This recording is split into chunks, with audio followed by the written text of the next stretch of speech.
In this video, I will show you how to make completely undetectable AI text. This method does not require any special prompts or manual text modification.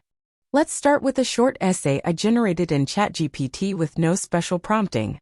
If we check this using Easy AI Checker, it will of course be detected as AI. I can use the Fix AI Patterns button to humanize the text and it will not be detectable as AI. Fixing this text will use 422 words out of 623 available. You will get 1,000 words for free just by making an account. We will go over pricing at the end of the video. Let's click Fix Now to humanize the text. The humanized text is rechecked automatically, and as you can see, it is not detected as AI. I will copy the text into GPT-0 and check it there. As you can see, GPT-0 does not detect the text as AI written. You get 1,000 words for free.